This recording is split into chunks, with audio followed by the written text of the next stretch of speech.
We're not going to do this as an intro. We are changing. We are going straight to the award show today.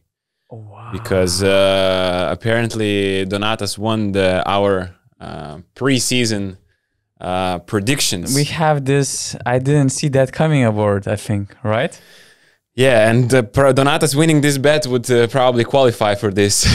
Wow. And I remember that we had some prizes for this game, right?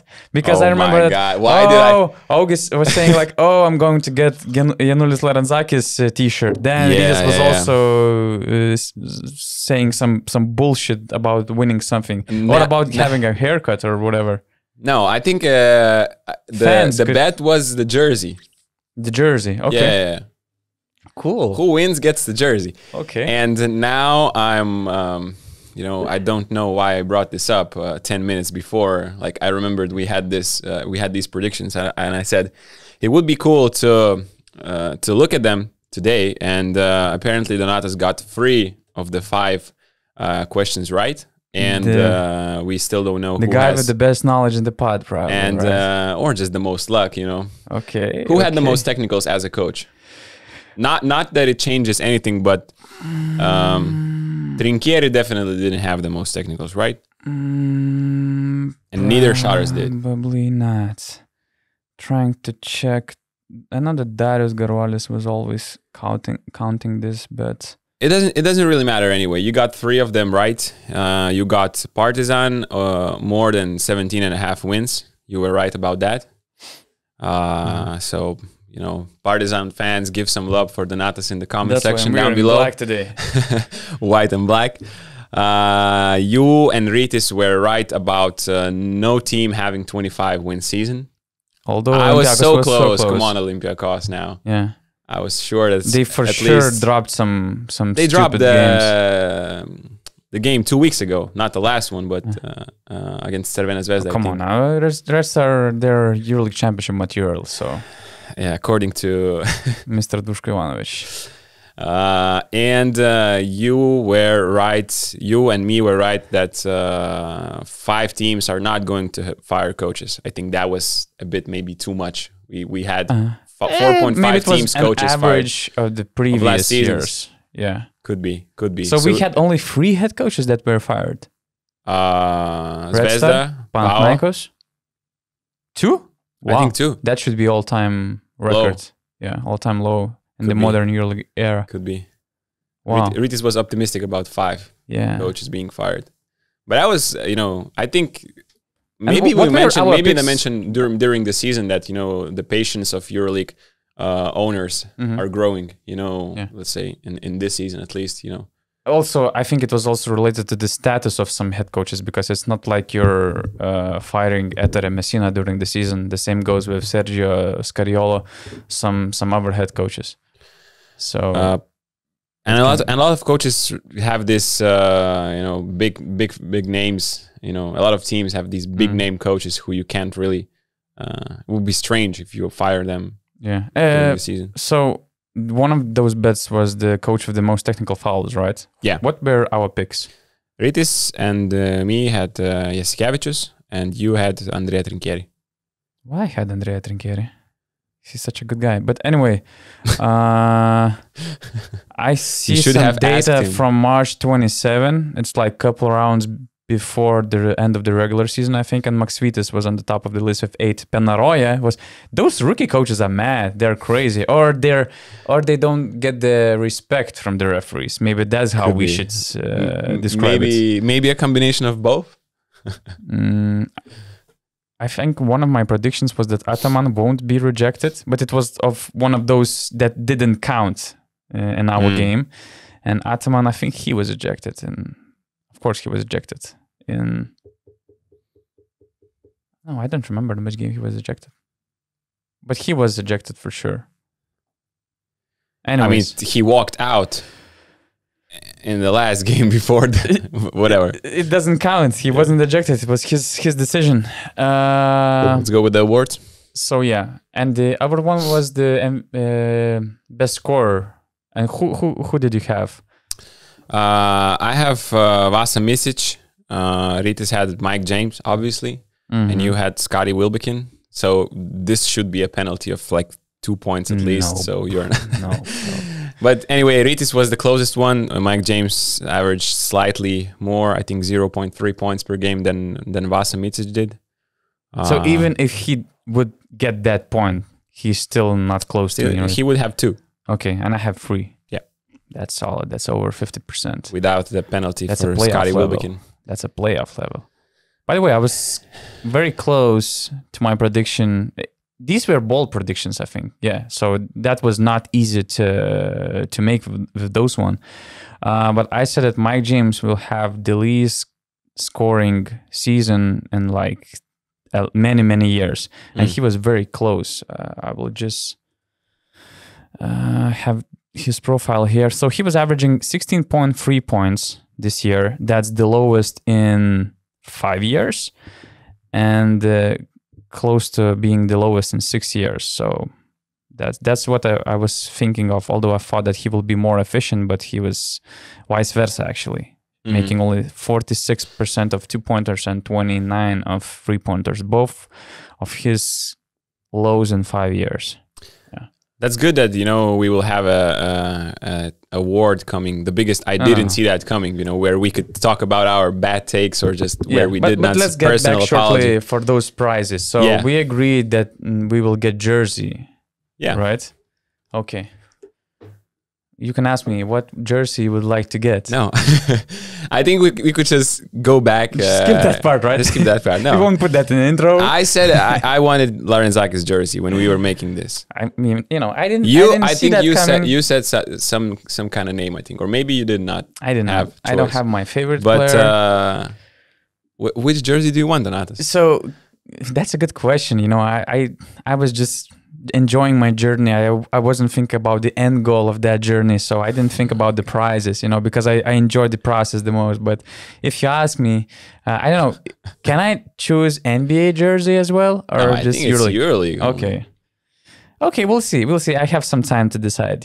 It's not an easy choice just like to with make. your All-EuroLeague team. Oh yeah, All-EuroLeague team was. I mean, we did those EuroLeague regular season awards because that's how it should be. Playoffs shouldn't count at all. So that's the lesson for the EuroLeague. Stop counting the playoffs. Just make it regular season awards and make the additional awards for the Final Four, for final playoff, whatever. Yeah. Postseason awards. Yeah, exactly. So I thought that it's going to be fun. Just to appreciate the greatness, to share some awards, to recognize some players or some interesting angles of the season. It wasn't fun at all. We kind of had to postpone the start of this pod for more than 1 hour because I was basically picking between 2 or 3 guys to put them in the All-EuroLeague first or the second team. And I kind of made the last second. It was literally a buzzer beater. It seemed like you made not one last minute change or decision. You were just I was going back and forth with my last seconds situation. So okay, but before we have to talk about the MVP, and I think there will be plenty of awards, but we will start from traditional awards, and that's the easiest award. The MVP, the most valuable player of the season is. We'll do it together. 1, 2, 3. Sasha Vezenkov. I mean, this one is too easy. I mean, it was obvious. Boring award. That's why we probably the most boring award that we will put in during the pod. Probably the most boring MVP race in quite a while in the last years. But just because Vezenkov made it boring, because if you exclude him, the race is just wild. If you exclude him, there would be like an NBA MVP race this season where you have 3 solid choices. You could argue that each of those 3 are right, and we could have a discussion here. You would say one name, I would say the other name, and we both would agree. That you could see that. But with Vezenkov and with Olympiacos showing the most stable and consistent basketball throughout the season, Sasha Vezenkov is the MVP. And I remember we were sitting at this table before the season, and we were saying, oh, we don't really expect Sasha Vezenkov to be the MVP. But in order for him to do so, he would have to average, I think, between 18 and 20 points with solid percentages, with some rebounds, And he did that from the first game. He had he had a little stretch of 2 or 3 games where he, was below average. But in 34 games, that's like 30 games where he is the best player on the court, doing it in his own unique way. I think that also made the MVP race much more boring, because he plays in such an unorthodox way that it was special to see for the fans, even not only for Olympiacos fans, but for a neutral fan. His play style is fun to watch, and it's something new we don't really see nowadays that a lot. So Sasha Vezenkov is the MVP, and nobody even came close to him this season. Yeah, I mean, he was. Just give me a second. We should provide some stats of an incredible season. He was the only guy who averaged more than 20 efficiency performance index rating per game. Although we hate the stat, but that kind of combines all the things that he brings on the floor, including 17.6 points per game, the top scorer of the EuroLeague season, 7 rebounds per game, the second best record in the EuroLeague this year, 1.9 assists, tremendous shooting, 66 two-point shooting and 40% three-point shooting. Just amazing season by Sasha Vezenkov, one of the historical seasons efficiency-wise, and there's nothing to add. We should just move forward. That's it. I think so. The only thing that I think, did we even include him in the conversation before the season? Yeah, we did. Yeah, we had kind of, because he had a great season last year as well, and that's true. He was an All-EuroLeague member. He was an All-EuroLeague team member, and he had the advanced stats of him were amazing last year. He had an amazing true shooting percentage. He had an amazing offensive and defensive ratings when he was on the court. His win share, because of those ratings, were extremely high. And we were saying, probably Olympiacos are going to be high in the standings, but does he have enough to surpass James, Micic, Clyburn, and those type of guys? Because those guys are going to average 16 to 18 points. What does Vezenkov have? And they are, ISO players. So we tend to value them more because of what they can do in the fourth quarter. And exactly. Vezenkov is not known exactly, to creating, was not known before to doing so. So we were like saying, okay, so he has to score more than those guys. He has to keep the high shooting percentages, and Olympiacos have to be good. And all 3 of those things happened, and he did it, basically not dribbling the basketball a lot. Yeah. So amazing season for Sasha. He was the most dominant off-ball player that can you think of. And I remember that, of course, his numbers decreased a little bit. He was even more efficient in the first part of the season. And what was interesting, I remember that at one point of the season, maybe it was a mid-season, he was averaging like 17 or 18 first 3 quarters points, and in the fourth quarter he was just averaging like 2 points per game or something like that. But I mean, the games were decided already by then. The scoring volume, the high scoring of the first 3 quarters, the first 30 minutes of the game was probably historical. I don't remember. I cannot recall anybody else who was putting numbers like that. His numbers, even now, they're impressive. I mean, 14 points, 8 points per first 3 quarters. For instance, Vidbolven is second with 12 and 12.8. So it's just ridiculous season that Sasha Vezenkov had. We should go forward with all EuroLeague teams. So we won't try to cheat the system. We'll have 2 guards, 2 forwards, and 1 center for both lineups. And we will start from the first team, right? Yeah. Who are your guards, Augustas? My point guard is Lorenzo Brown. I mean, after winning the Eurobasket MVP, I think he deserves the number 1 spot here. He was leading the league in points created. Maccabi got the 5th seed, got the best home record in the league. he was averaging like 16 and 6, something like that, from the field, and the whole offense basically, you know, was in his hands and Wade Baldwin's. And to me, I valued his individual performance plus the results that Maccabi had. So I had Lorenzo Brown, and my second pick, which is probably...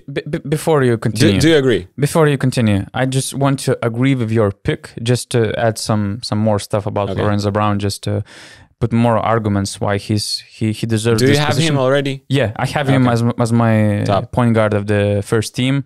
To be more particular with stats, 16.5 points per game, which is 5th best in the EuroLeague, 3.1 rebounds per game, 5.7 assists, 5th best in the EuroLeague, 16.7 efficiency rating, 9th best record in the EuroLeague.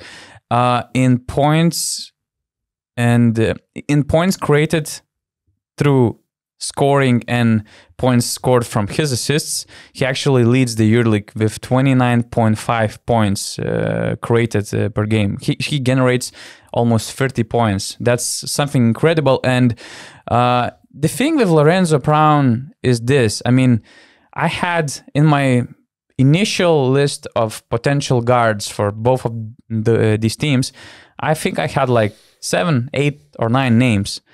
And in the mix of those names in this race, Lorenzo Brown also excludes himself in a way that I think he's the best defensive player among the guards, who just not great at scoring, assisting, but at the same time he's the most all-around player on your team.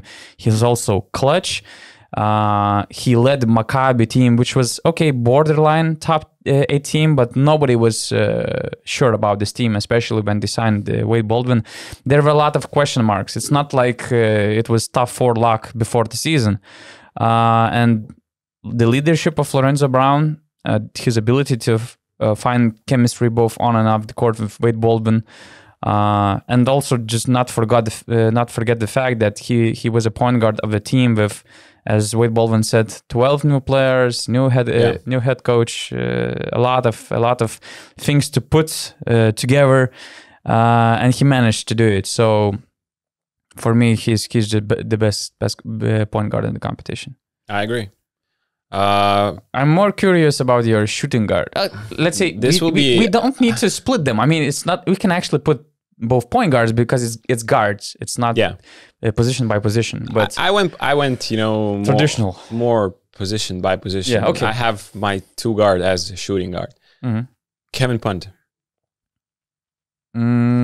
First team. Okay. And to me, because of his efficiency, because in the second part of the season, he was unstoppable. He finished the season with 15 points, 15 and a half points, 2.4 assists, 1 steal per game. You know, in 27 and a half minutes, he's made only 1.2 turnovers per game, having the ball as much as he has in that offense. And, you know, playing as much ISO basketball. And he finished the season in that prestigious 50, 40, and 90 club. You know, from 2-point range, 50%, 3-point range, 42%. And if we're probably going to would count, you know, only the second half of the season, his 3-point rate would be even crazier, because he had a 5 or 6 game stretch, I think, in January, where he was shooting 63% in the last 5 or 6 games. I think it was January.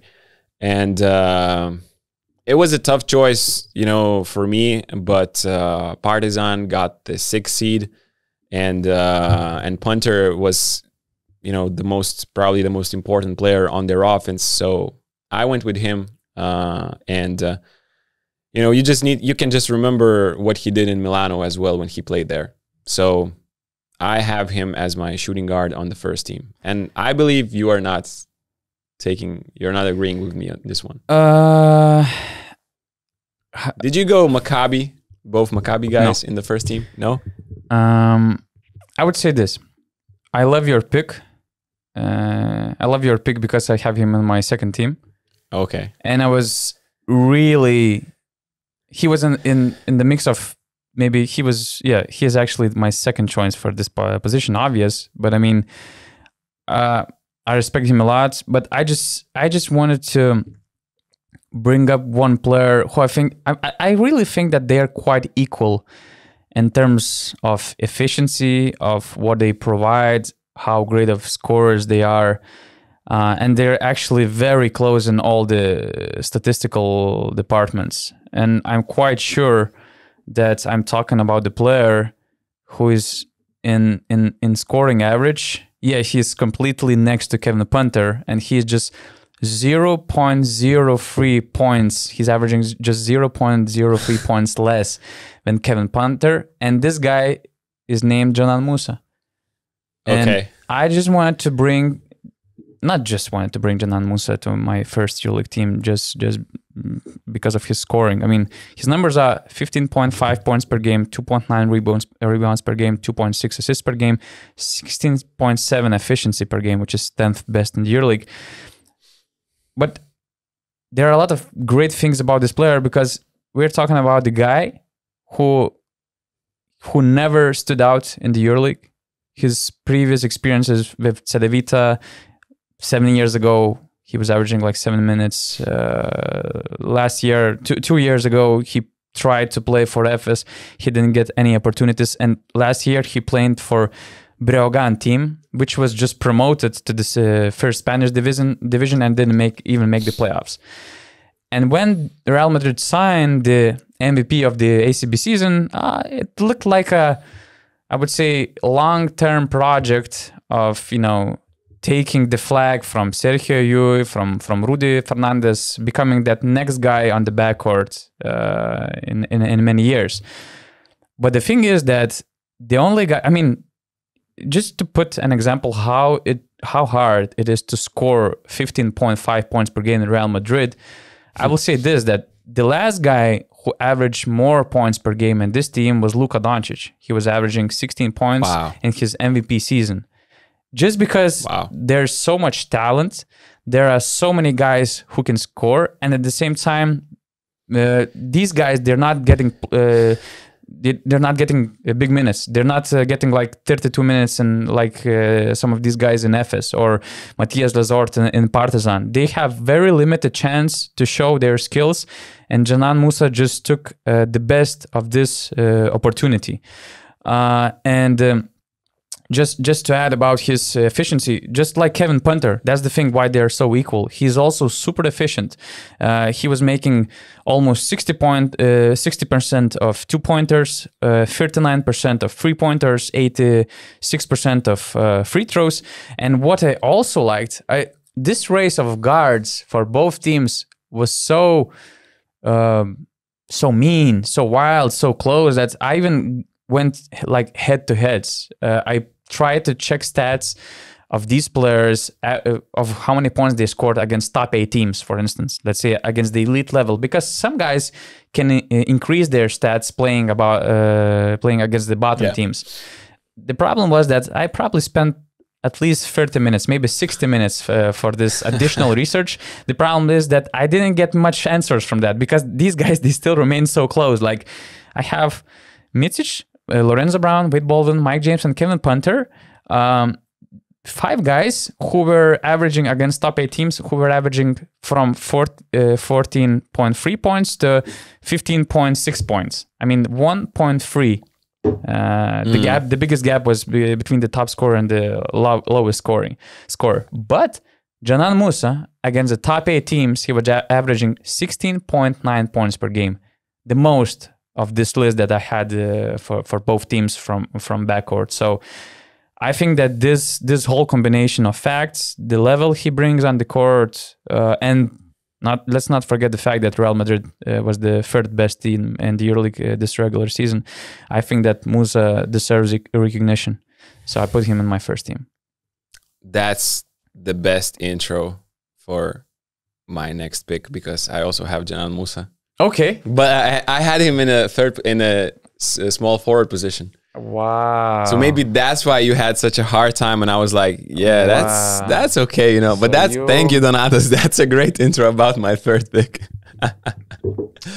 And but he's not a forward, man. He's a guard.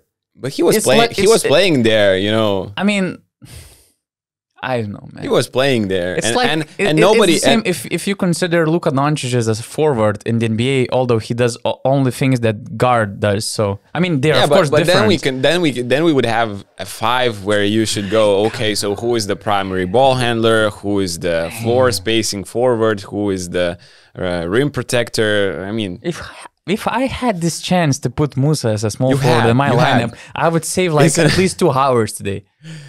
You had.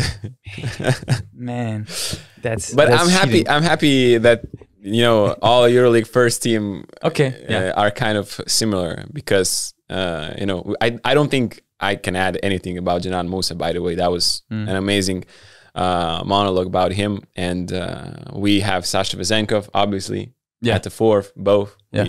Nothing to be added there. So since you have Musa, I have a different forward. Yeah. And I have to be honest. Who is again? I mean, did you put there Will Clyburn? No. But just because they didn't make the playoffs. Okay. I think that counts. That's very important. If they were just 8th seed, I would put him right away. Because his season was dominant. I mean, Will Clyburn was off the charts player. I mean, incredible season, efficiency, his numbers. He was in most categories, he was like top 3 player. And the thing with forwards is a bit tricky. And I actually put Nikola Mirotic, and I'm not feeling very confident about this pick because he missed a large chunk of the regular season, 10 first games of the regular season. Although I still try to, let's say, I didn't even consider Facundo Campasso, even Keenan Evans, because they just didn't play enough games to be in this conversation. I mean, we need to respect longevity of these players. Wait, so you were saying that Canan Musa is not a 3, but you put Vezenkov and Mirotic in the same 5? They're forwards. I told you, it's not like position by position. Yeah, but but that's where we get the game equal. I mean, okay, they're not playing in the same 5 unless you're not having a center. So, but I mean, guards, forwards, centers. I mean, they're not saying that you could go 3. You can go 3 guards and 2 forwards, or 2 guards and 3 forwards. And in your case, you're doing that actually. So okay. But so I really considered of not including Mirotic to my first team. I thought about his consideration for the second team, maybe. I have him in the second team. But the thing is that during that stretch, he still was really, really good. I mean, almost 16 points per game, 8th best result in the EuroLeague, 4.7 rebounds, 17.2 efficiency score, 6th best in the EuroLeague. His team, they finished 2nd in the regular season. He was super efficient, almost 61% of 2-point shooting, almost 40% of 3-point shooting. And he was a bit more efficient than the previous season, but what he did during his 24 minutes per game was just, he was just being a top player for one of the top teams in the EuroLeague. So he was basically doing what he was doing before. There is nothing new. We are already used to seeing everything Mirotic does, and actually, a bit for the first few games, I was a bit. Maybe he looks a little bit worse than I would have expected him to see in those first games, but after that. He was coming off a serious injury. Yeah, a serious injury. I know that. Being like 6 or no, even more, 8 months out. I mean, that's huge. And to come back straight to the regular season in this wild regular season, that was tough. So that's what I'm saying. In the first games he struggled, but he finished with the numbers and with his form that you don't have questions that there is any consequences of this injury. So. To me, and just to add, I mean, let's not forget the fact that he came back to the team, which really significantly changed. He didn't have Nick Kalaitis. He was giving kudos to Kalaitis for his last year's MVP award. I mean, you could see that from Jonathan Motley. Man, I mean, the passing that he gets. From exactly. And now he had to adjust to a new point guard, Tomasz Satoransky. He has Jan Vesely next to him. And when you look at the stats, his efficiency dropped, but scoring average dropped only by 1 point. So considering the fact that Nick Kalaitis is out, I mean, that's still impressive. Yeah, and to me, he was power forward of the second team. And we probably should move on to the center. Yeah. To see if we had the same pick. Okay, so 1, 2, 3. Matthias Lesor. Okay. Now we're good. I mean, it's incredible how he managed to flourish in such a big role. I mean, 30 minutes per game is a lot in the EuroLeague for a center. 69% from the field. He averaged 12 points, 7.3 rebounds, with three rebounds on the offensive side of the court. Number 1 in the league in second chances. He was just possessed by the energy of the Stark Arena. And to me, he is the best feel-good story of this season in the EuroLeague. I mean, there was... Well, Filip Petrushev has different feelings on your remark, but yeah, you can continue. Come on, just why are you ruining my monologues about this guy? I mean, we have to be fair about the guy. Well, you can make those remarks. Great feelings like Mr. Petrushev. I'm sorry. Loved both guys, actually. Yeah, we all know finishing on the pick and rolls, one of the fastest rim rollers in the league, the best offensive rebounder by the stats, his energy, his passion for the game. But what I like the most is his decision making. Definitely his decision on the short rolls. Definitely his decisions against the weak side defenses when he's already close to the rim. I think he improved a lot under Željko Obradović in this area, and it was a question to me. It wasn't a question to me why Maccabi let him go last season, because they already had Ante Zizic and Jalen Reynolds. But his per minute production last year was incredible, and he showed that he can play at this highest level in a playoff team and be the starting center. So to me, he definitely deserves the first team selection, because also Walter Tavares, in my eyes, had a little bit not as good as the season he was having before. And because I put him over Tavares, because I think that opposing teams can plan their offense, how to attack Tavares. He is a crazy rim protector. I know that much better than Lesor, but Lesor is much more versatile on defense. And Tavares, you could target him, and that's what usually the opposing teams do, because he is just so tall and not the fastest of the centers. So I give Lesor the nod for the first team. Do you agree? Yeah, and you made a great intro as well. And so just to add a couple of things about Matthias Lesor's greatness, I checked his screen assists on Instat, and he's obvious leader of this category with 207 screen assists. The second, Edi Tavares, has 133. So it's the difference of 74 screen assists. And points off screen assists, Partizan scored 482. The second, Edi Tavares, no, sorry, my bad, Mr. Mike Kotzer from Baskonia, 293. Running those taggers. Yeah, for Marcus Howard. So the difference is almost 200 points. That's something. And he averages more points than Tavares. Yeah. And you just mentioned this thing. I mean, he was the third center behind Ante Zizic and Jalen Reynolds. They signed him because Ante Zizic got hurt for 2 months. Yeah. But I mean, when Zizic came back, they didn't wasn't like him. Lesor, was a great fit in that center's rotation. Obviously, you have Ante Zizic and you have Jalen Reynolds, who is coming back to Maccabi after a fantastic season in and they're Bayern so München. Similar to Matthias Lesor. Exactly. Yeah, but I mean, when you think about it right now, it's like it was how many? 16, 17 months ago? 18? 1 year and a half. How much can change during 1 year and a half in EuroLeague? where is Ante Žižić right now? He is out of the playoffs, and it's hard to say that he was really best center on that team, right? On FS team. I would say a disappointing season for Ante Žižić. Yeah, Jalen Reynolds, that's that. Who knows where he is? Somewhere in Russia doing something. Nobody knows. He's not on the map right now. And now we have Matthias Lezor just dominating the EuroLeague as a center and being the best center in the EuroLeague. It's crazy. It's just crazy. Wow. Yeah. Fantastic season by him. Yeah. So we agree for 4 selections from the first 5. Lorenzo Brown, Džanan Musa, Sasha Vezenkov, Nikola Mirotic, and Matthias Lezort. The second All-EuroLeague team. You start first with your point guard. You had so much trouble with this that I want to hear your answer for the point guard.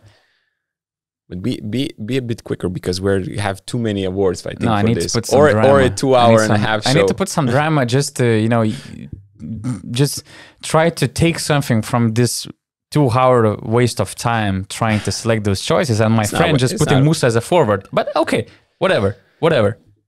Let it be. You're putting Sasha Vezenkov or Nikola Mirotic at the 3. Come on, Donatas. Not at the 3, at forwards. That's the main difference at forwards. But anyway, yeah. How many minutes did... Can we continue this podcast? Look, Donatas. How many minutes did Džanan Musa play as a forward? He did, right? At the position 3. I'll check. He did. He played the 3. There are some stats. He played the 3. It doesn't matter. How many minutes Sasha Vezenkov and Nikola Mirotic played at the 3 position? Because one of them is playing. Why you even consider position 3 if there is no position 3 in this consideration? Because you have a center, you have a 4. And you have forwards. Yeah. So who's playing at the 3? How many minutes? How many minutes did Mirotic play? We're not putting the lineup to play the game. We're just choosing the best of guards, forwards, and centers. Okay. That's it. Simple as that. You cheated more than I did, but it's okay. Okay. Now we're making this biggest cheater award ceremony in the race. Anyway, so point guard. This decision was pretty hard because you also have to consider. I think that making the playoffs is super important. I tried to rank all those guys. I recently said how close this race was in terms of scoring or points they create through scoring and assisting. Then I tried to include in this my own ranking the team achievements, if the team made the playoffs, if they overachieved. And race was so close that probably the following morning, I would choose maybe a different player. But I thought that it would be most fair to include, I already mentioned Kevin Punter. I have him as my guard in the second team. And as the other guard, I see Wade Baldwin making the second EuroLeague team. He was arguably, I would say he was in the conversation of being the MVP of the second part of the EuroLeague regular season, carrying his team, which had to play few games without Lorenzo Brown. The team that, although they increased their budget, I think that they overachieved, not just in my personal ranking, but in many people's ranking, because they even clinched the 5th seed, which is huge. Again, with 12 new players, with the new head coach staff, and with all those questions and question marks behind the way he is recognized in the EuroLeague, right? We will probably discuss about it later during our award ceremony because there are some particular awards for this. But he proved many doubters wrong. He was super solid. I will just give his numbers. You might add his averages, but 16.7, 3.5 assists, 3.5 rebounds, 5 assists, 1 steal, 2.5 turnovers. Yeah, and 50% from 2-point, 30% from 3-point range, 87 on free throws. And as I mentioned, Lorenzo Brown tops the list of points created from scoring and assisting. And Wade is number 3, I think, right? Wade is number 3, but Campazzo is second, and Campazzo played only 9 games, that's a huge difference. So basically, Wade Baldwin is second, and I had in a very close race with Mike James, but I thought that it would be fair to consider the fact that Mike James was suspended. I think it doesn't help, and it has an impact. And I also think that, since they were so close, I checked the efficiency, their shooting percentages, and although Mike James was also very high on the list among the players who creates the most points, who create the most points through scoring and assisting, he's actually 5th on the list. But still, he was just a little bit worse free throw shooter. For example, Wade Baldwin made 87% of free throws. Mike James 78. 3-pointers. Mike was 28.7. Wade was 30.5. 2-pointers. Wade is 50, and Mike James 46.5. So in this close race, where their scoring averages they're also very close. Wade 16.7 and Mike 16.3. I decided to go with Wade Baldwin. I have him as well in the second team. To me, it was even a close race. To have both Maccabi guys in the first team. I just wanted to give some respect to Monaco players, because at the same time, it's really hard to stand out in a team which has Elio Kobo already, Jordan Lloyd on the same backcourt. So even to produce those numbers that Mike James was producing, it's really hard. Just like what I said about Janan Musa, basically it's the same. But it's not underestimating or downplaying on one player. It's about the great things that Wade Baldwin achieved this season. And to me, what pushed Baldwin and another guard in the second team was Mike James, his percentages and his net rating. His net rating when he was in the court in Monaco was actually worse than without him, and minus 11 points per 100 possessions. That's so, we saw that without him, they were doing just fine.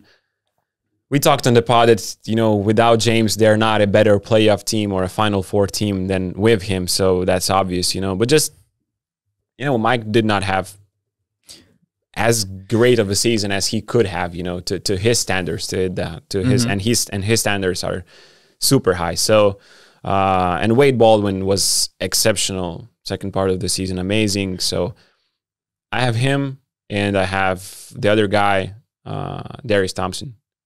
Okay. Do you have him as well, or no. You value playoff? No, because I just considered Wade Baldwin. I have Wade Baldwin and Kevin Punter on my second team. They both made the playoffs. Their teams overachieved, and they were super. One of them was super efficient, another was also just great. So I put Baldwin as my shooting guard, just like he played in Maccabi, and the second best point guard. Or this season to me was Darius Thompson. Yeah. He did not make the playoffs, but Baskonia was always there, always in the top 8.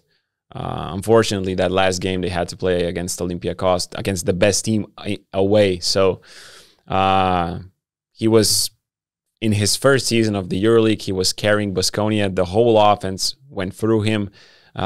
Even with Perry Henry out, they were still competitive. Even kind of having a short rotation of the guards and other guards playing, much more minutes than they were doing before, but simply phenomenal. Just his poise, his calmness, his patience in the pick and rolls, his vision, and that offense was so fun to watch, mainly because of him and Marcus Howard, and obviously that the whole system. So I think he deserves a second team selection in his first season of the EuroLeague. I know there is Mike James, Vasilija Micic, and others, but to me, his season, and they had good seasons, but Micic, FS did not qualify for the playoffs. Mike James, I just mentioned, his, advanced numbers. Darius Thompson, phenomenal season. I think he deserves it to be in the second team. Yeah. I'm already mentioned that for one of my forwards, I have Will Clyburn. Yeah. He was dominant, 16.6 points per game, third best in the EuroLeague, 18.6 points efficiency rating, third best in the EuroLeague as well, 5.7 rebounds per game, 8th best, 2.2 assists. He was also, he surprised me with his shooting efficiency beyond the arc. Later in the 37%. Later in the season, his numbers decreased. Yeah, he finished as almost 37% 3-point shooter, which is still his best in 5 years, I think. 6 years. But during a long stretch of the season, he was over 40%, and basically being over 2 meters. The way he's launching the shot, sometimes he made his shots just unguardable. And he was playing big minutes. He was carrying huge loads. And we can remember that he was coming off very serious injury 2 years ago. And now he's playing all 34 games on 32 minutes per game. I kind of believe that it should be the all EuroLeague high this year. So, I mean, that guy tried to do and did everything in his power to help to push FS to the playoffs.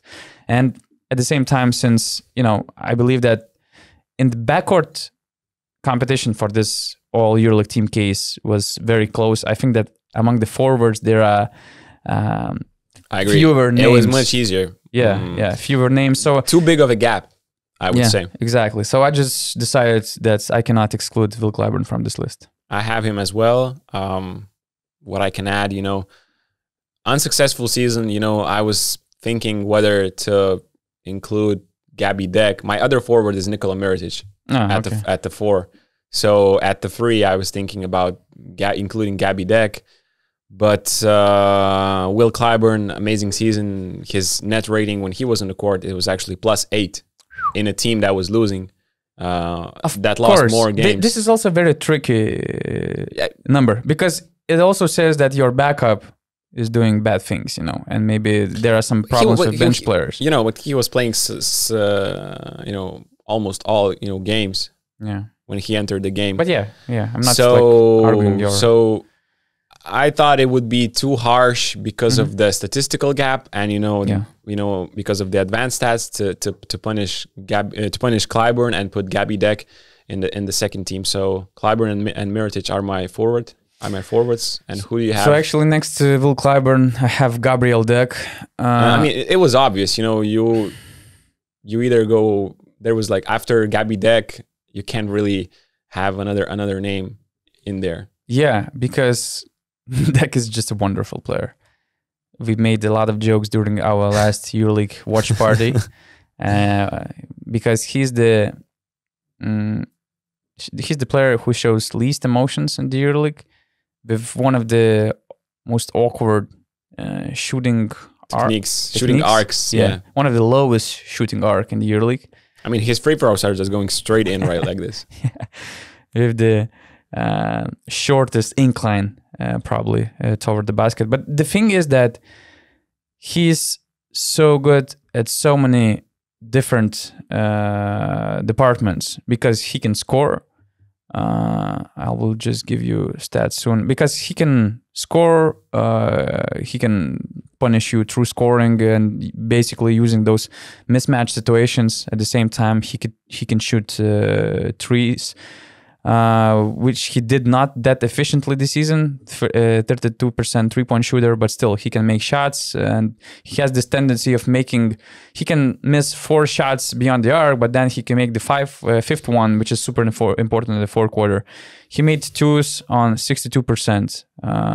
He's one of the strongest, the most physical number 3 players, I would say, in the EuroLeague. He's averaging 5.3 rebounds, 14th best in the EuroLeague, 2 assists, 15.4 efficiency rating, which is 15th best in the EuroLeague. I mean, he can score, he can rebound, he can also pass the ball really well. He always finds ways to be efficient, and he also can play defense at a very high level. So he's all-around guy, one of those rare all-around guys that we have in the EuroLeague. I'm interested to see, do we have the same center? Do you have Eddie Tavares? No, you like Fenerbahce too much. That's the thing. I'm ready to take all the hate from Fenerbahce fans because at my photo finish of this race, I was all about between Eddie Tavares and Jonathan Motley.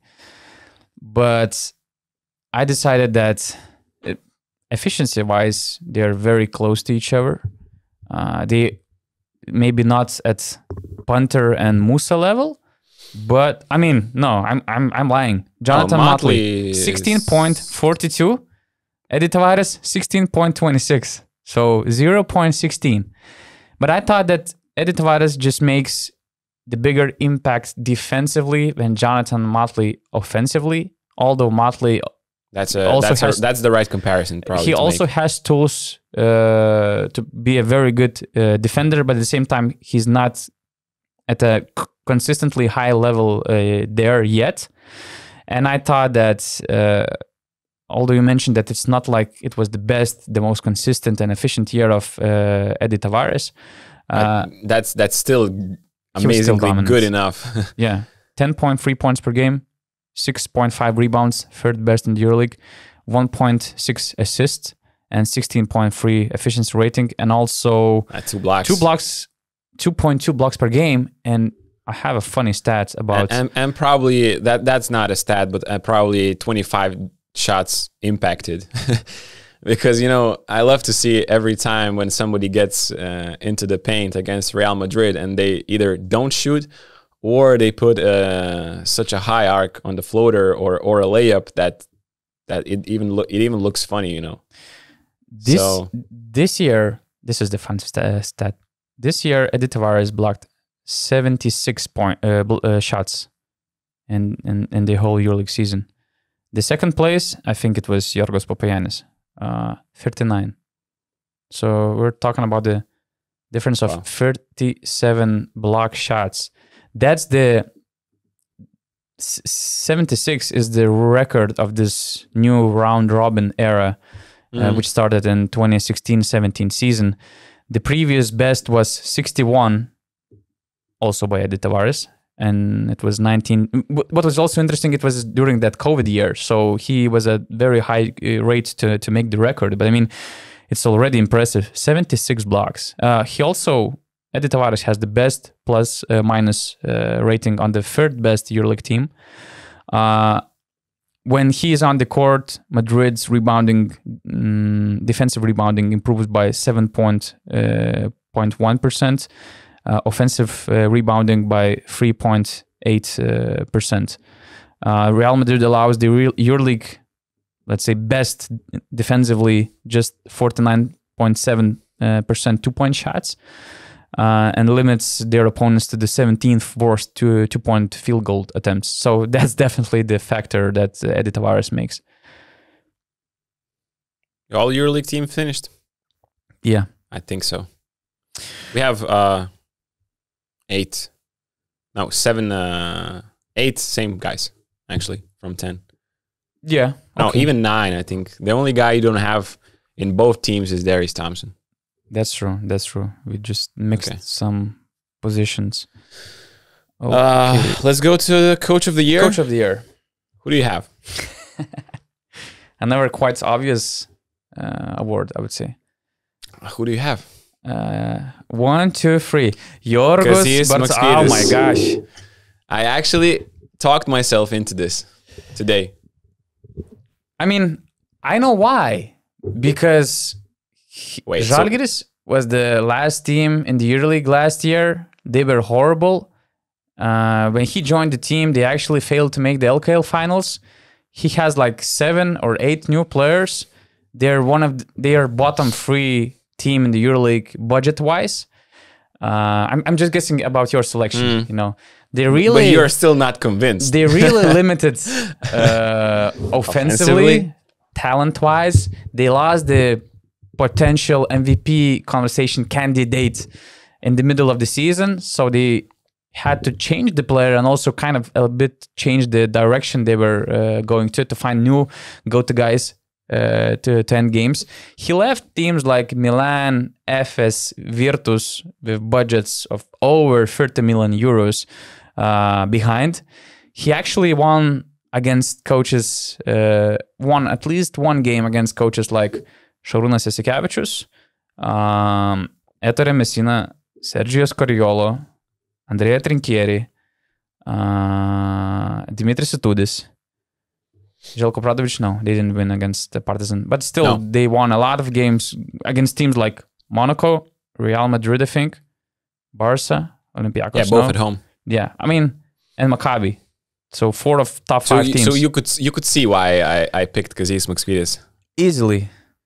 So are you taking him as well? No, look, let me convince you why I took not him, but not Yorgos Bartzokas. Okay. So Olympiacos won 24 games, right? Right. Last season, they won 19. Okay. But in 28 games. 19-9, taken in 34 games account, is 23 wins. So Olympiacos improved by 1 game this season. Is this enough to say that he is the head coach of the year? They were number 2 last year in the regular season. Now they're number 1. Yes, the EuroLeague is more competitive this season, more than ever. And so best. That's the argument. But for me, taking the last place team to the playoffs, where everyone predicted them 15th or 16th in the place before the season, having your leader going down to a season-ending injury in the middle of the season, and definitely, you can't compare Isaiah Taylor and Achille Polonara to the level of Keenan Evans. To me, taking a bottom team to the top 8 is much more impressive than making Olympiacos the most consistent team and the best team in this regular season. I mean, they won the regular season by 1 win. They improved by 1 win. Amazing season.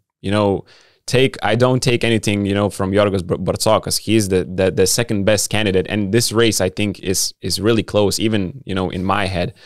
But Žalgiris had great chemistry. Everybody was playing at their best level. I think that's a huge, huge for Kazis Maksvytis. Great adjustments during games. The game plans of him and the whole coaching staff were amazing each game. And if somebody was wrong, they were quick to make adjustments. Against Maccabi, terrible first half defensively. They go back after halftime. They switch defense. They win the game. Against Monaco, great game plan. I remember one of the other games against, I think, Sergio Scariolo Virtus or another team. Also, his basically tactic decided that game for Žalgiris. And I don't know. To me, I mean, I see your point completely. I don't know if Olympiacos fans will understand. They're going to say, because I'm saying this because, I'm Lithuanian, so I'm saying this. But you could, I think some neutral people could see because why I'm taking Maksvytis.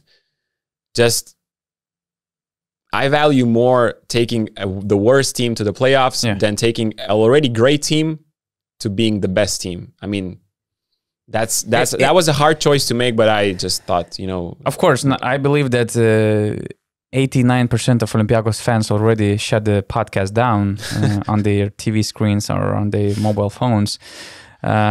This would be a nice discussion to have, with them as well. And it's impossible to find one right side and what wrong side, because both completely deserve this award.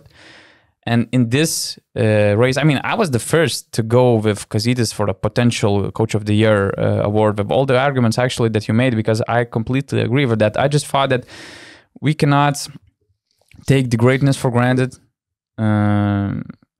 Even 1 win, improving your team record by 1 win in the regular season, given the conditions that this is already statistically proved that this is the historically competitive EuroLeague season. We have so much talent on this EuroLeague, so many great teams, and actually, why it's also proved with having back-to-back champs out of the playoffs. We're having Milan at the 12th seed. We're having Red Star with Campasso at the 10th position. Virtus Bologna, one of the top budgets in the EuroLeague, 4th team. I mean, you cannot take it for granted, in my eyes. Also, Olympiacos, they're the most complete team with the best offensive rating and the second best defense, or vice versa. But they're the most complete team, that's for sure. And Yorgos Bartzokas, in those years, he created the culture. And this year, this team, without major changes, they established this culture that made them really dominant team in this competitive EuroLeague. They swept both of their closest competitors in the regular season, Barca and Real Madrid. It's huge. And we're talking about the team. That, let's say, payroll-wise, if I remember well, the difference between Olympiacos, Barca, and Madrid should be close to 5 million euros. So basically, we're talking about the difference of, let's say, Vasilij Micic and, I don't know, Will Clyburn. For me, that's a huge difference. And I also had some other arguments about Olympiacos case. I mean, you are not wrong. But it sounds more to me like you are valuing Bartzokas for what he did, not this season only. No, this season, because, I mean... I think that there's also this recency bias thing, because we got used to see Olympiacos on the top for basically the entire second part of the regular season. Before the season, we appreciated what Olympiacos did last year, but if we would rewatch those podcasts, I don't see them in the top 4 consideration. I don't think that we had them at 5th place. I think. At the best, 5th or 6th. I think that if I remember well, you were arguably high on Monaco, and I even believe that you might put them higher, or maybe it was Rytas. I mean, I just remember that we were saying all together they didn't do enough to reach that elite level. Now we're talking about the same team, which is already the greatest, the most complete in this regular season, and by far there's no competition level-wise, the results-wise. Okay, there's a difference only of 1 victory, but I mean, we're talking about different levels. I think that's huge. And, you know, I also completely understand your choice, because it's a Cinderella story to take the bottom team to the playoffs, but at the same time, to stand out, it's also super hard, but at the same time to be in close to the elite and to reach that top level without any miracles, no coincidence. I mean, you can explain why this Olympiacos is the best team in EuroLeague. With Žalgiris, you can agree with me, because watching them sometimes you feel like, I just really don't understand how they got there. I mean, because we already had those questions maybe because you know, roster, about the talent and stuff, about the game style. There were a lot of, you know, luck behind this journey as well. So, but I mean, we're trying to justify our picks, trying to a bit downplay the other coach, let's say, which is not fair, because we have to appreciate both. And I really believe that it's like, it's very close to be 50-50 conversation, and it just depends on your arguments and which side you choose. So let's see in the comments. Yeah. I know that I'm gonna win, because there are a lot of Olympiacos fans, unless they really shut the screen. I hope some Lithuanians are going to write. But I see that we have a headline, so the title for the podcast, so that's good. Let's go with the magic moment of the year. Which one? GM of the year, if you don't mind. Okay, magic moment of the year.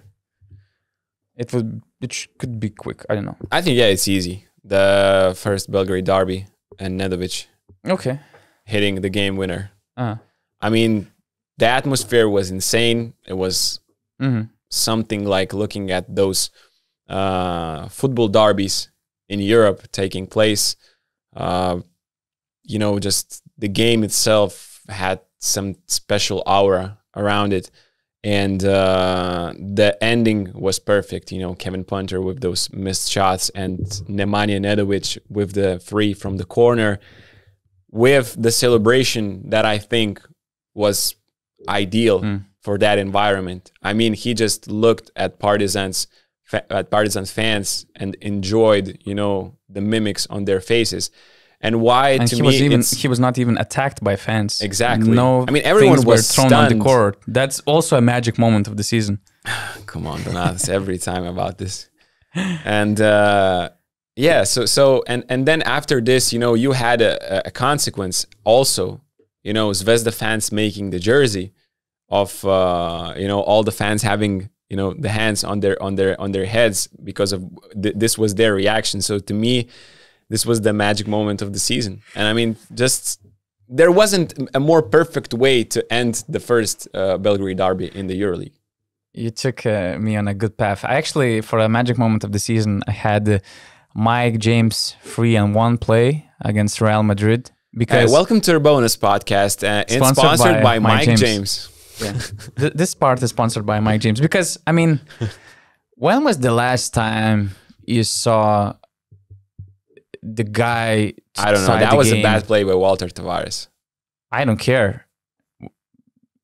yes, he did a mistake. I mean, yes, it doesn't say that it wasn't a good play it wasn't a good play of Edi Tavares, but how incredible it was to make a 3-pointer with a foul over Edi Tavares. And just, I mean, in any random situation, how many seconds? Like 1 second was left to play or something. Close to it. Can't remember exactly. I mean, you're down by 4. What are the odds of winning that game or tying or sending this game to overtime? Close to none, really. 0.000000001 probably. So Mike James managed to take that shot, to make that shot, to get a foul and to tie the game and send it to overtime. So for me, there's a lot of basketball magic, but at the same time, it took me on a good path, because for me, I really understood that the magic moment of the year, of the whole season, that was consistently continuing.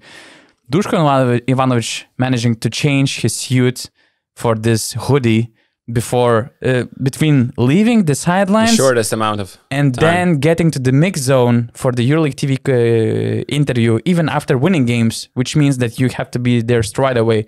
I mean, that's just it's a like 1 minute thing, probably 1 or couple minutes thing. So there's a lot of magic behind it for me. In that as well. Yeah. Okay, so that was your moment. Yeah, that was my moment. And the next we have which is the next award. Executive of the year. Go with your pick.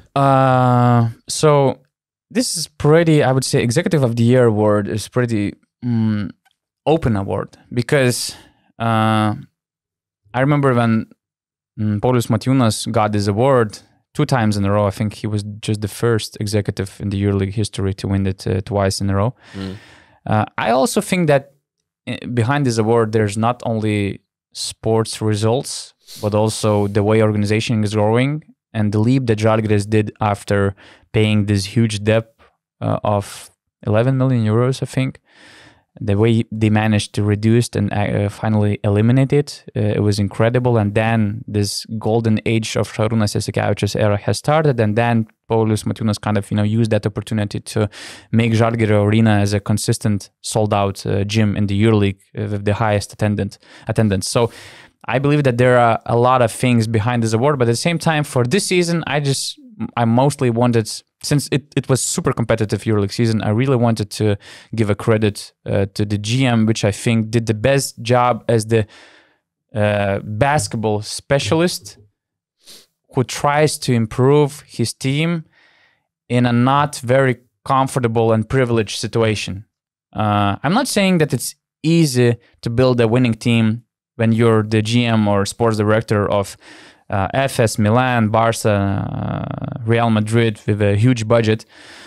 But it's a bit different to work in an environment of middle table teams with way more limited financial resources.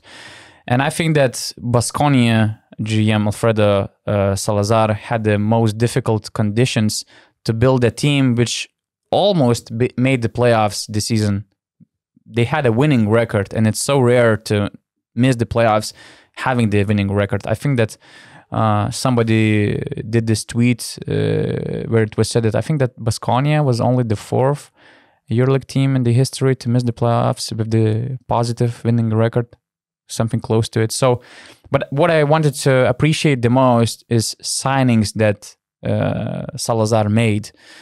He brought, I mean, you put Darius Thompson, the EuroLeague rookie, to your second All-EuroLeague team. His ability to lead the team was even questioned last year before he started his season with Lokomotiv. I mean, they had their Eurocup championship aspirations, and I think that Darius Thompson, next to Eric McCollum, he was the starting floor general, and they had doubts about him. So in 1 year, he switched to the EuroLeague to the highest level, and he became a true floor general of the team, which almost made the playoffs. Then Salazar brings another EuroLeague rookie, Marcus Howard. Yes, amazing scorer, but we saw cases where scorers doesn't translate into consistent scorers in the highest level of the EuroLeague. Marcus Howard, he had a roller coaster season, but still he added a lot of value to the team. And there's also Mike Kotsar. I just mentioned this unexpected stat of points scored after his screens. He's second best in the EuroLeague. And he's also very efficient for this Baskonia team. He's also a rookie. And in Baskonia, 3 of the top 4 top scorers were rookies. And then behind this project, you have a rookie coach, Joan Penroya. So for me to find those talents with the limited resources, and I think that Salazar, I mean, what's exceptional about this, that he found those new names in the tournament, which is already getting a bit squeezed by some old names, some established names, and it's really hard to find some new faces. So he managed to do it in a very difficult environment. So that's an amazing job for me. I have the same name, Baskonia GM as well, and you said it best. I mean, he continues to find talent, hidden gems, I would say this way. Bring them to Europe and make them shine. So Baskonia are continuing to do the great job season and season over and over and again, and without having the most money to do so. So I think this needs more recognition actually than it gets in the EuroLeague. And actually, I'm happy Žalgiris made the playoffs, but with the way this team was constructed, with the way they were playing under coach Joan Penroya, I would have liked them a lot to be in the playoffs. Actually, yeah, they fully deserve this position. Although I recently find out that there are many Baskonia fans on Twitter, and there are a lot of we received a lot of hate for some takes about Žalgiris and Baskonia. I think there was something last week that Baskonia fans really got angry at me, and of course they joined this bandwagon of, when you're going to talk about Larenzakis, or why you're underrating this and that. Although we did this the entire first part of the regular season, we gave enough credit for those mentions, but it's natural that some of the guys just jump into this pod at the end of the season and they don't know the history of the wall of fame that we have on this pod. And Baskonia was for sure there the entire first part of the season, and they for sure deserve to make the playoffs. The next award is the best defender. This one is actually really obvious to me. Thomas Walkup. We have talked so many on this pod about Thomas Walkup. Why him over the usual EuroLeague Defender of the Year, Walter Tavares. As I said before, you can game plan against Walter Tavares. You can find weaknesses in him. You cannot game plan against Thomas Walkup. Like, he is going to be next to your best player, and he is going to stay there. Full court pressure, physicality. He is tall enough to stand against even much taller players in the post. He is the heart and soul of that Olympiacos defense, and there is, the best proof of that is that he got a 4-year contract extension at Olympiacos. So fantastic season by Thomas Walkup, and defensively, to me, he is the number one guy in the EuroLeague. I mean, I love Tom. He's amazing. He's wonderful. He's a great defender, great floor general, great player to have in the locker room. And I also have this for this selection. But I have a conspiracy theory. How he can be a best defender in the EuroLeague? Because, I tried to find a statistical background and argument behind this selection. And it's really hard to find that one. Because it's not also just about on and off the court stats per 100 possessions or defensive rating, which is also very much related to the team's effort. And with Olympiacos, I mean, they're the top defensive team in the EuroLeague. So it's really, of course, having Walkup on the team really is a big reason why you're the top defensive team in the EuroLeague. But I mean, I tried to exclude the individual stats that would prove this. And, I kind of got... The eye test says that Walkup is the best. But some numbers got me confused because I opened the list of the top scorers of the EuroLeague. And let's say I have Wade Baldwin and I have his stats against Olympiacos. 18 points per game. almost 18 efficiency rating. Have Dwayne Bacon and his stats against Olympiacos, 22 points per game. I have Lorenzo Brown and his stats against Olympiacos, 16 points per game, 20 efficiency rating. I have Mike James and his stats against Olympiacos, and I have 19.5 points per game. I have Vasilij Micic and his stats against Olympiacos, and I have, 14 but 19 efficiency rating. I mean, you see where I'm coming.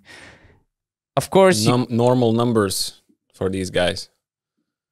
That's in most cases, these were above average numbers, even by their standards. Lorenzo Brown, you said 16 points. He averages 16 points. Wayne Baldwin, you said 18 points. He averages 16.5. But the efficiency was a bit higher, like Lorenzo Brown. I mean, if you're playing aggressive defense, it's easier to get assists. That would be the most easiest explanation, which ups the efficiency rating. But I mean, it's also... Or you can draw fouls because of Volkov's aggressive defense, but you don't shoot free throws, but you get an additional point of the foul drawn, which is bullshit. And that's why player index rating is not good. It's an easy way to look at it, but at the same time, they're always and casually aggressive, penetrating into the paint and then, kicking out the ball. I mean, I'm not saying that it proves that... Thomas Walkup is not the best defender or he has anything to do with those stats. Because at the same time, it's not like I did a deep research on the shooting percentages, because even if you score the same 17 points per game that you average, maybe it was on a way down numbers shooting-wise. But I mean, I expected a little bit different numbers to feel more confident about the selection. But at the same time, I couldn't find anybody that close. I mean, Eddie Tavares, he deserved that credit, but you mentioned that, in some situations, you can adjust your offense and you cannot adjust Eddie Tavares, and then it might become a mismatch. So if we're speaking about the best defensive player, there shouldn't be a mismatch situation, I think. And it was just really hard to find any competitor close to Thomas Walkup to say that he's not the best defender in my eyes. Maybe Kyle Hines, had this award years before, but Milan just failed badly this year, so that's a different conversation. But I mean, I was a bit confused when I found out those numbers. Does it say anything? No. Probably you have this. Is it something? Is it nothing? Or is it everything? For me, that's nothing. I don't think... For me, it's something, but... I don't think you need stats to, evaluate Thomas Walkup greatness defensively. I think this is one of those rare cases where you don't really need the stats, because, individual defensive ratings are still influenced also by the lineups you have out there as well. Yeah. So I don't really need... anything much more than the eye test here. Okay. I mean, he just gets under your skin every freaking game. That's true. And makes it uncomfortable for the guys to get those 16 points. And then it's, and he's only one guy. There's other 4 guys on the team. So you can, they can still get numbers when you can still get numbers when he is on the bench, for those 13 or 14 minutes. When he is on the court, I don't want him to guard my best player if I'm the coach. Yeah, just to end this statistical conspiracy theory, with Thomas Walkup on the court,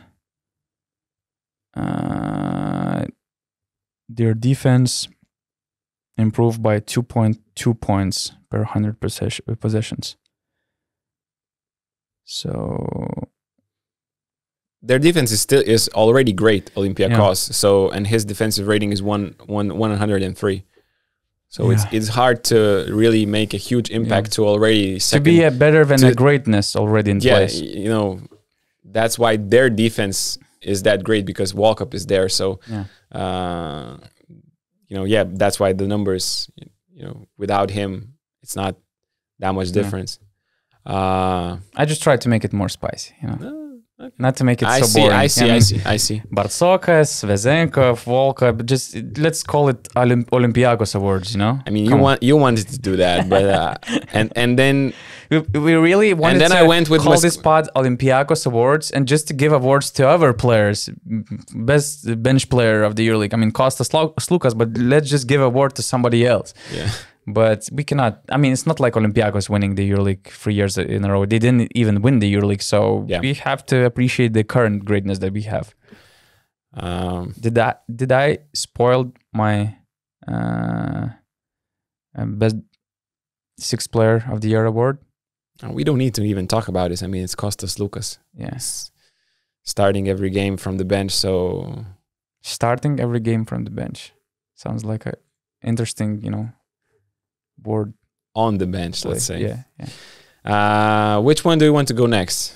Because we are we don't have a lot of time, and we still have a lot of awards. Oh my God, we're like 1 hour 20. But I mean, it takes time to appreciate the greatness, to talk those bests. It takes some time.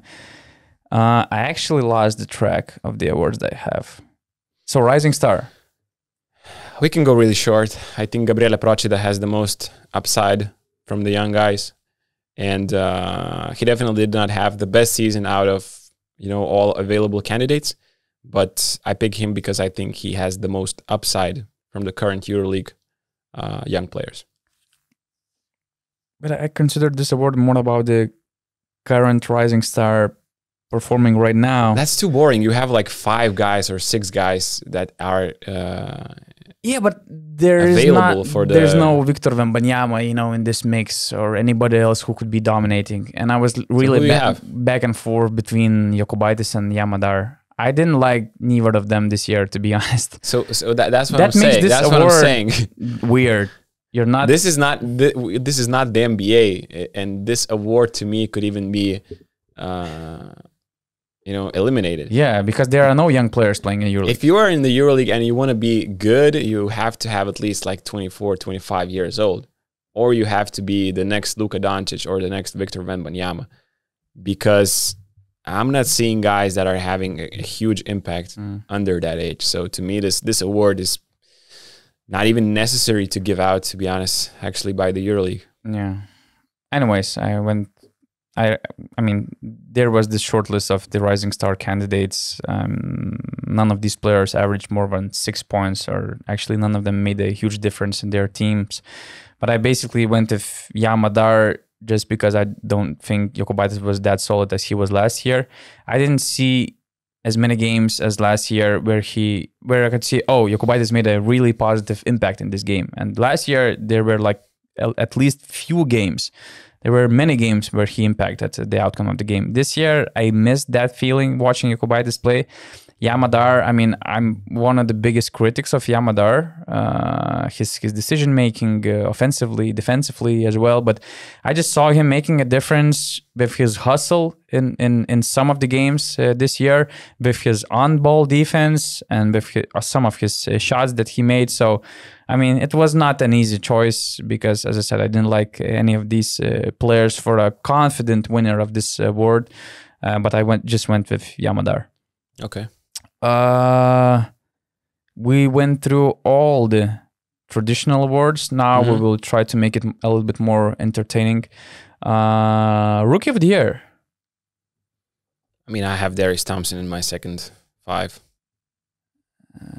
Yeah, so that's and I don't have Jonathan Motley. Yeah. So what's interesting that they were both teammates last season. And you could have predicted Motley will be really good in the EuroLeague, which he was. We said that Jonathan Motley could probably be in the All-EuroLeague second team. And he was super close. And in our list, I wouldn't be surprised if he is in the All-EuroLeague second team in the official voting. So that's going to be interesting. But I still have, I think, Darius Thompson is my Rookie of the Year. Me too. Just because, he was a guard. And nowadays basketball is dominated by guards, and everything was on Thompson's shoulders. And even though Motley had a great season, his Thompson's impact was much more important towards Baskonia's results. And they actually ended up as Fenerbahce was 8th seed and Darius Thompson was 9th seed, and the only one victory separated them. Yeah. So I also go with Darius Thompson. I just had this okay, I don't have that stat, but anyway, no points created from scoring and assisting. So Darius Thompson on this list is 4th, to be more particular. But you can count Campazzo out, so I mean, excluding Campazzo, he's already 4. Right, but I mean, that's an elite list and very small gap between the top. 6th man of the year, we have Kostas Lukas.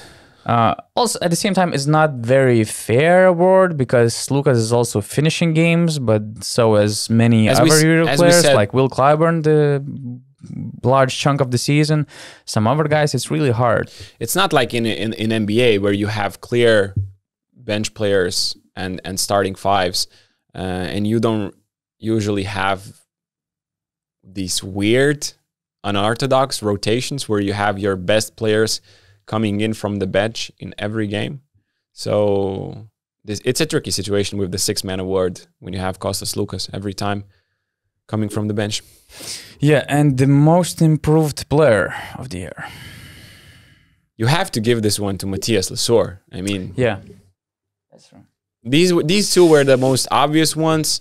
I was also thinking about maybe Dante Exum. I have him on the list as well. But you know, both of these two guys, what Partizan did, they took these two guys from limited roles. They saw their potential. They saw their per minute numbers, which were amazing, and they put them in much bigger roles.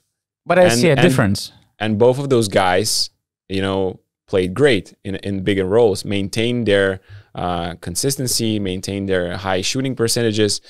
But for me, the most improved player is also the one who kind of changed his role or improved his role as well as status. And you mean Lesor? I'm not questioning Matthias Lesor and him winning this award, but at the same time, I don't see many things that Lesor did differently when before he was known for all those things that he's showing now. He's just dominating at those skills. I just see a small difference with Dante Exum because he was an off-ball player in Barca. He was basically a small forward standing on the corner and scoring through corner threes or transition situations. There, he supposed to become a main point guard of Željko Obradović, which is a tough thing to do for any player, given the basketball knowledge that he has and the requirements that he has for his second hand, basically, on the court.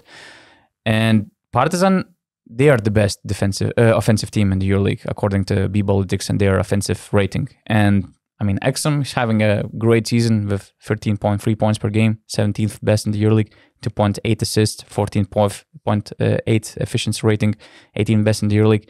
I wouldn't say that it's like he's not Darius Thompson type of guy and he's not in that situation because Partizan's offense is not that related and impacted by one guy like it is in Baskonia, for instance. It's more about the team effort, the offensive system that Željko Obradović builds. It's more about moving the ball, and it's not like it's all on Dante Exum's shoulders, but at the same time to play this key role in Željko's team, and a team which overachieves and now becomes a huge threat for anybody in the EuroLeague playoffs. That's huge. But yeah, we have Matthias Lesor in this situation, so nothing can be done.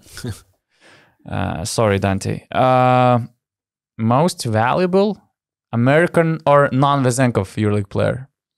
Lorenzo Brown.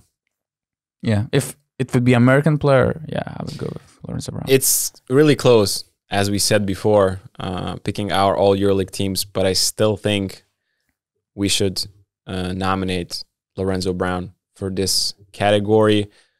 I had a hard time picking this, but what he did with Maccabi and his stats and his impact for the team make him my MVP if Sasha Vezenkov was on the Knicks roster, was on the Kings roster this season. Do you know? And do you have any insight that you mentioned? That's usually what because you do. Because maybe we have breaking news on the pod now. Okay. No.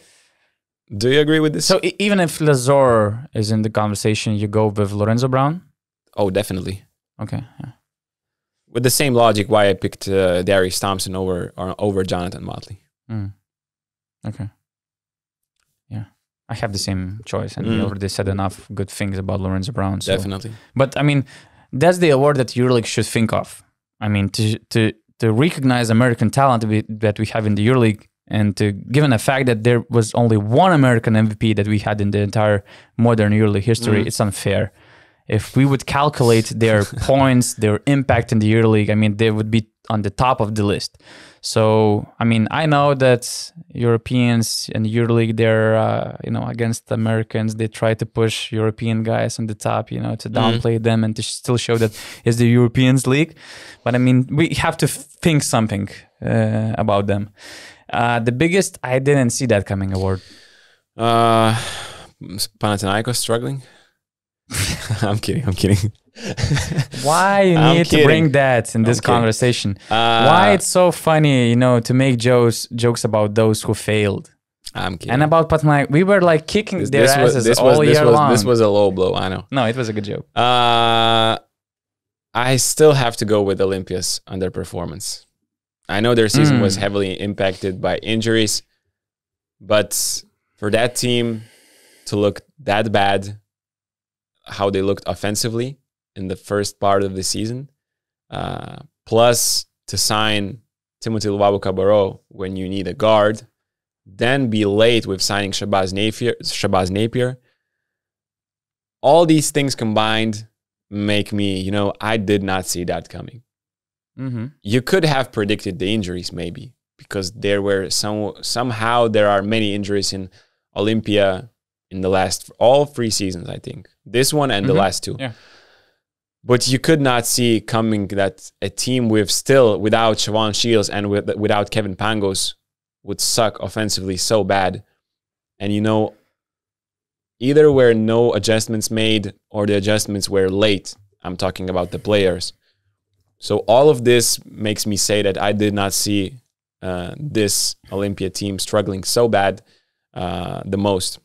Because you could say Baskonia and Žalgiris performances in a good way. Yeah, that's what I say. But, looking at my power rankings before the season, I had Baskonia maybe 12, 13. So that's like plus 4 positions. I had Žalgiris 15th. So that's plus 7. But I had Milano and Efes at 2 and 3 spot in my power rankings. So that's minus 10, I think, spots and minus 9 for Efes. Milan had the biggest drop, and you could kind of predict Efes because they can struggle, they can be maybe bad in the regular season, they can finish 6 and 7, but yeah, obviously you were thinking about them in the playoffs. But Milan not even making them and being the worst offense the whole season, I did not see that coming. Yeah, that's an interesting angle you chose, and especially with counting those places that teams have risen or dropped. That's a good and fair angle, I would say. Because I took Žalgiris because of all the reasons that you mentioned behind Coach of the Year case for Kazis Maksvytis. So I don't have anything to add, actually. I didn't see that coming. I was repeating all year long that I don't see Žalgiris making the playoffs, although they were already in this top 8 mix. So for me, that was the most positive. I didn't see that coming thing, because I had Milan case for the biggest fail of the season, to be honest. Because I mean, it's easy to name Efes, but at the same time, they were already struggling in the regular season the last 2 years.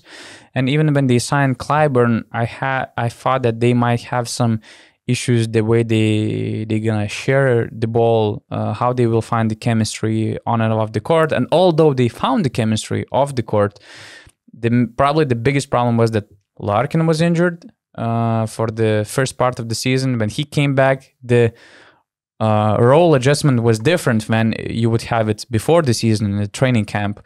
And also then, just the same thing happened the last few years. And in this case, they just didn't make the playoffs and they didn't win it all.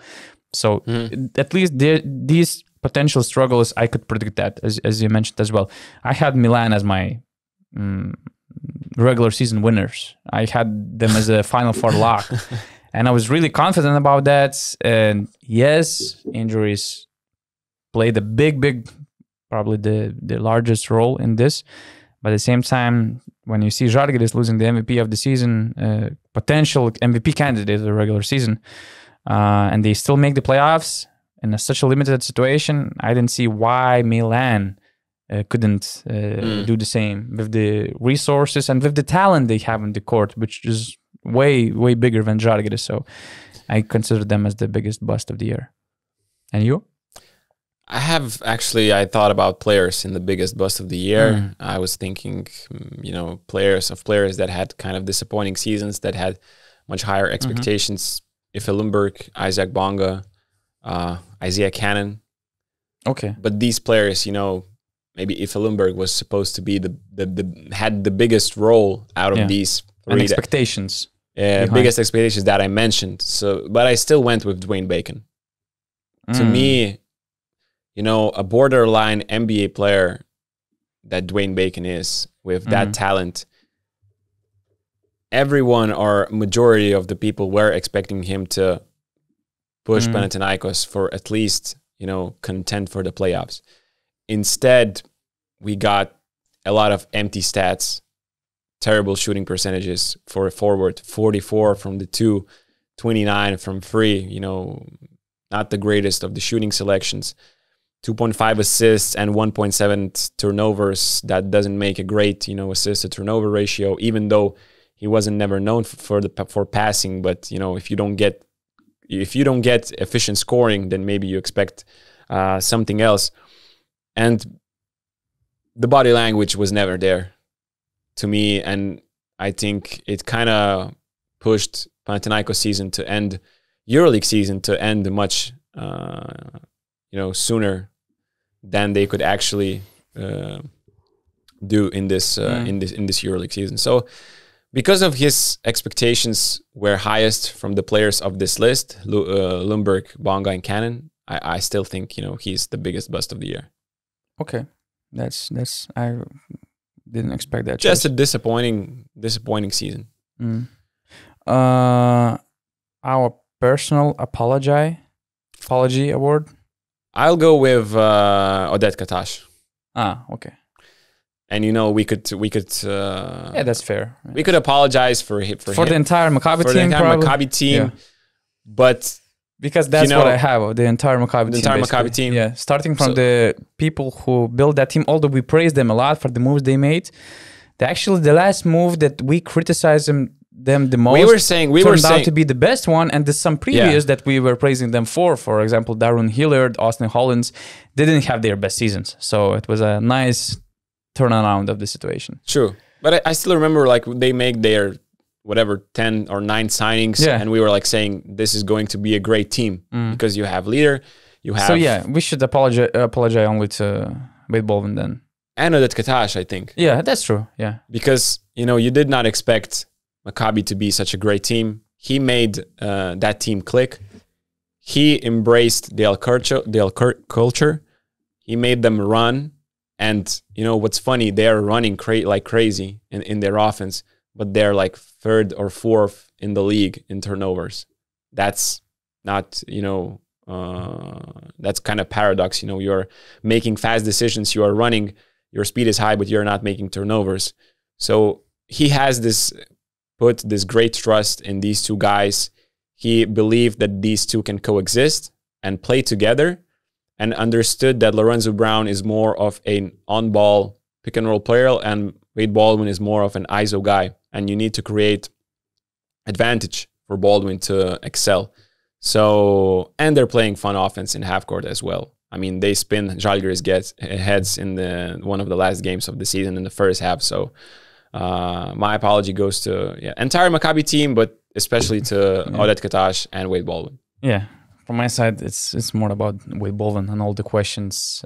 I think fair questions. It's not just we discussing on the podcast that, hey, this move might ruin all the thing, or, hey, we have all those questions about Wade Baldwin. No. 90% of the EuroLeague execs, players, and coaches 90%, you mean the other 10% were Maccabi guys. Exactly. So. Exactly. So it's not like we created all of this stuff and created this narrative. I think, But that's what sports is all about. Proving doubters wrong and proving people wrong, and there's nothing bad about it because we're just talking about basketball, giving our opinions, predictions, and it's not like we're those guys who know everything, that we're always right. And it's not bad to be wrong with our takes. We can be 100% on our takes. And even if EuroLeague would issue a personal apology, or all EuroLeague people, all EuroLeague community, all fans, I think the number one apology would be Maccabi this season. So they are doing that right now, appreciating Maccabi's greatness and with their qualification to the playoffs. And who knows, maybe we are going to see them in the Final Four. Let's go with our last selections. Who do we have? Next Vezenkov. Next Vezenkov award. And best emotional leader left? Most in the wrong place and the wrong time player and emotional leader. So last three awards. I think actually next Vezenkov, will be the same selection. Canan Musa. I know that Musa is already, we have him in the first team. Just like what Vezenkov did last season. Just like Vezenkov did last season. And we already talked about him a lot. I expect him to make even a bigger leap next year. He can completely take over a Real Madrid team just like Vezenkov did this season. Last year we were putting Slukas and Vezenkov on the same level. This year it's close that, yes, Slukas is still the main point guard, but Vezenkov is, the greatest player on that team. And I think the same could happen with Canan Musa. And one stat that I loved about Canan Musa is that if you take per 40 minutes scoring in the EuroLeague, Marcus Howard is the first and Canan Musa is close second. That's why you asked me this. That's why I asked you the number one thing, but I went with the number two guy.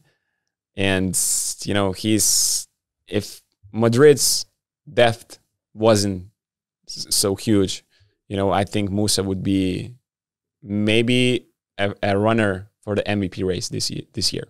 The stat that I love the most about Musa is that he's 23 years old. That's a wonderful stat for this guy.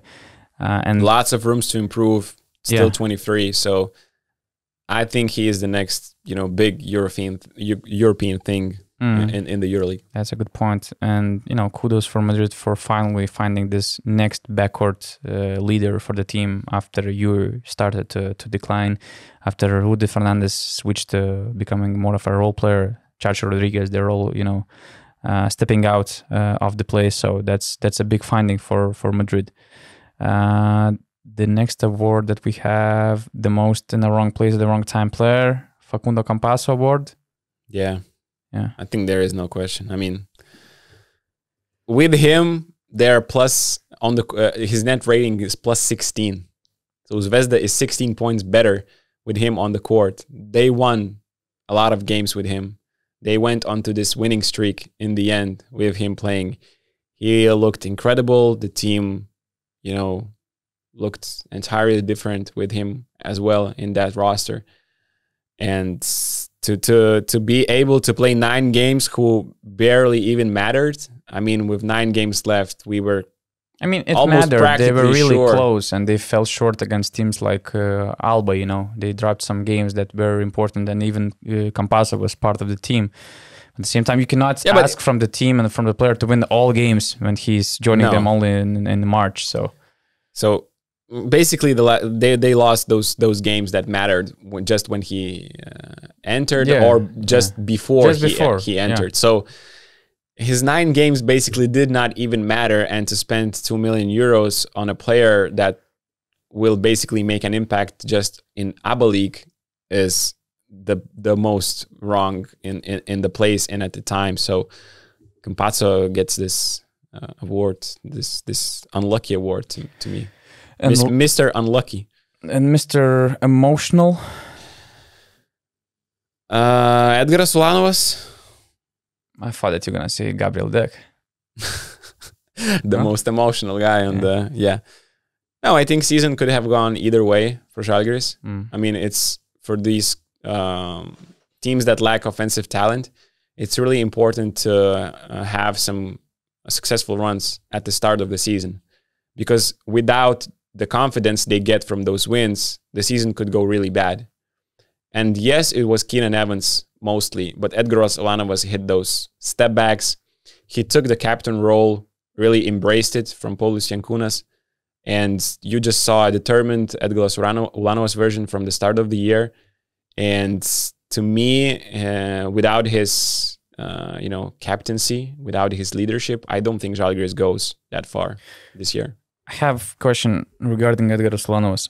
He's under contract with Žalgiris for 1 more year. From what I hear, they're working for an extension with Ulanovas to extend the deal even to maybe 1 or 2 more years. I mean, on the top of the current contract. At the same time, he has a pretty favorable condition to opt out of his deal for the next season and to switch teams. If you're Ulanovas, he's having a career season in the EuroLeague. What do? You're staying in Kaunas or trying to, for the one last time, to prove himself at the elite level of the EuroLeague? The money part is really a big question here. It's not like Žalgiris will pay him millions, So, but what does he get? I mean, in the EuroLeague market this season? Do other teams value him as much as Žalgiris and see him as important as Žalgiris do? Importance-wise, no chance that anybody else can match Žalgiris. Money-wise, on most of these teams... What's the difference between the best offer Žalgiris can him offer and what he can expect in the free market? If that's like 200... Ulanovas is like 500,000 player for Žalgiris. And even extending this deal, he should remain at the same range because he might extend it for like 3 or 4 more years. So it's like the just total... having a guarantee of a longer contract. Yeah, and I would say that teams like Maccabi, Fenerbahce, okay, he was in Fenerbahce, but I mean Efes, Milan, Virtus, Real Madrid, Barca, Olympiacos, for them, 500 is like for the 8th, 9th guy on the roster. So they can afford him. I would stay, I believe. You are the main player here. You're the starting player here. You're one of the guys of the core of the team. You're the captain. Your role probably would not be the same on a different EuroLeague team. He's a unique player in a way, the way he plays. So he needs to have the perfect fit, the perfect environment for him to excel. So my answer would probably be I would stay and extend with Žalgiris. Olympiacos, they already have Kostas Papanikolaou. Barcelona, Nikola Kalinic. Real Madrid, Gabriel Deck. Madrid's depth is unmatchable. Monaco, Maccabi. Monaco have 3 guards. Jordan Lloyd playing at the 3. Alpha Diallo, Jerron Blossom game. Yeah, Maccabi. Bonzi Carlson. Carlson is really good. Fenerbahce is close with Daishan Pierre and Nigel Hayes-Davis. So FS. Will Clyburn is there. Yeah, and they're not Elijah gonna Bryant. play 4 for, no, they're not gonna move them to the 4th position. Milan.